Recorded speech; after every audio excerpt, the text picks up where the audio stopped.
The New York Times. Trump prepares aid package for Venezuela in case Maduro government falls. This article is dated April 3rd, 2019.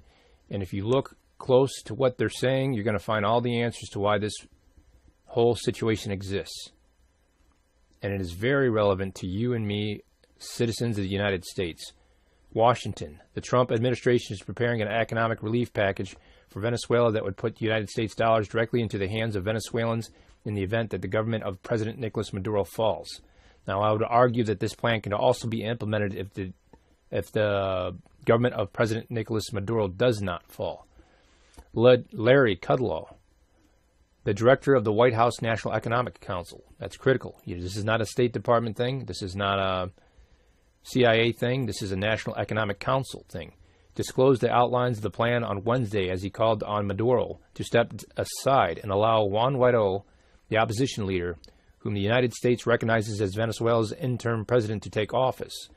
Plans for comprehensive aid package for Venezuela come as President Trump is cutting aid to other countries, including Guatemala, Honduras, and El Salvador, out of frustration over the way those nations have handled their migration policies.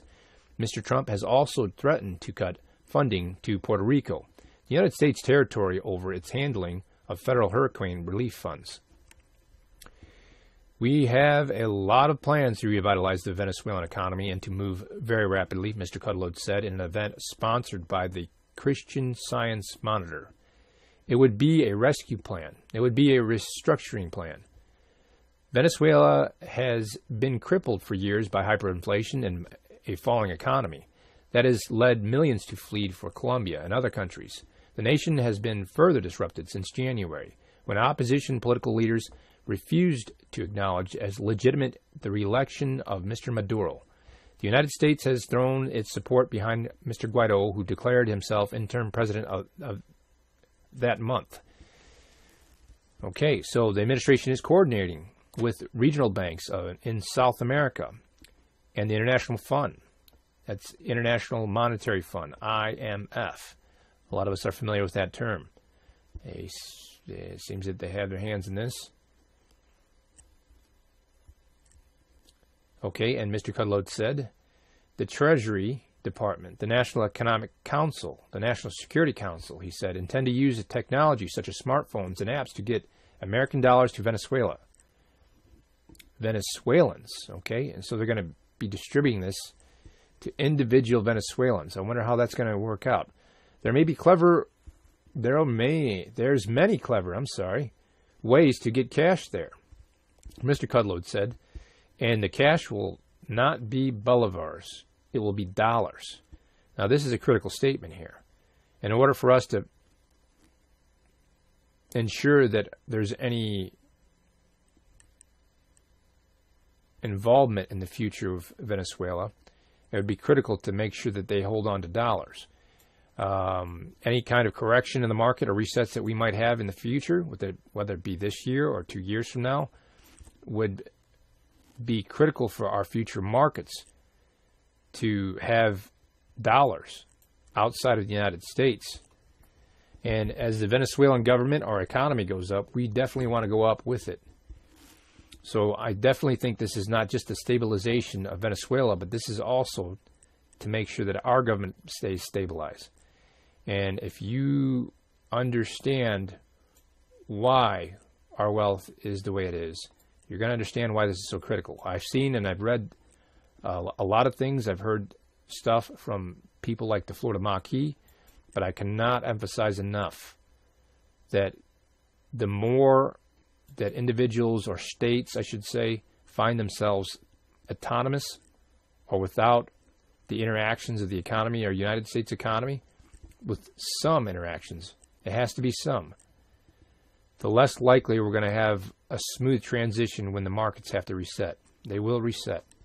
The White House did not offer a timetable for an economic package or details about its scale. In recent months, the administration has imposed economic sanctions on Venezuela as part of the pressure campaign to topple the Maduro government, which has been receiving support from Moscow. Okay, I'm going to move on. I'm going to talk about this final sentence here, a final paragraph. Republicans and Democrats, okay, two parties working together, understanding the criticalness the importance of making sure we project our dollar into the Venezuelans' economy as it returns to its former state, or as it stabilizes. They know full well that there's resources there, and the U.S. dollar wants to be there too.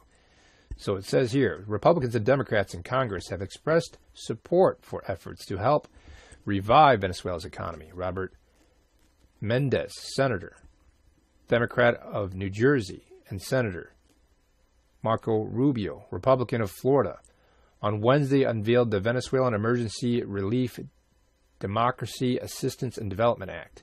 So you have a Republican from Florida, which is Marco Rubio, and Senator Robert Mendez, a Democrat of New Jersey. You see how there's two parties working together, and you're going to see that that's very, very rare in these the political tensions that we have here in our country. Okay, so this is called the Verdad Act, to help bolster and support Mr. Guaido. But believe me, it is here to bolster and support the United States government.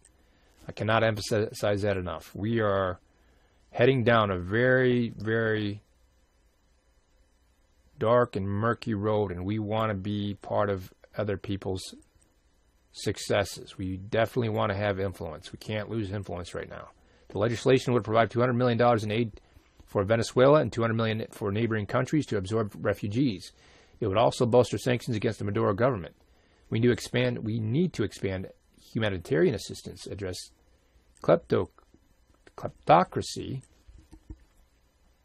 and formally support Mr. Guaido's efforts to restore democracy, Mr. Mendez wrote on Twitter.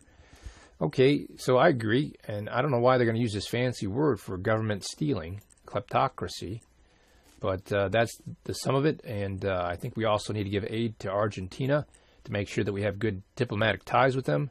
They recently had a little bit of skirmish, or I should say a confrontational and military approach to intruding fisheries or fishing vessels within its waters.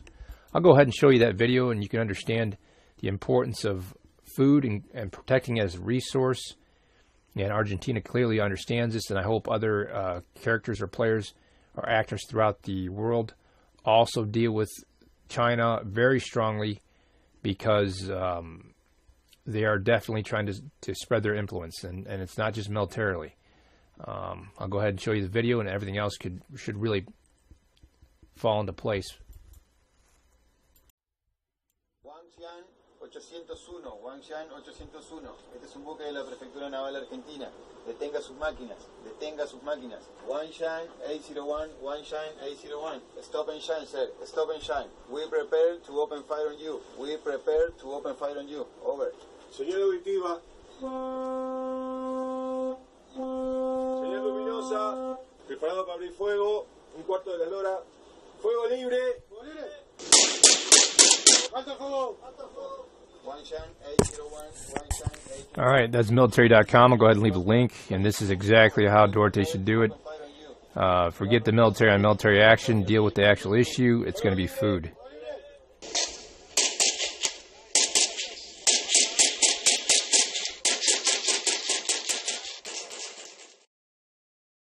Thanks for joining me on The Curve.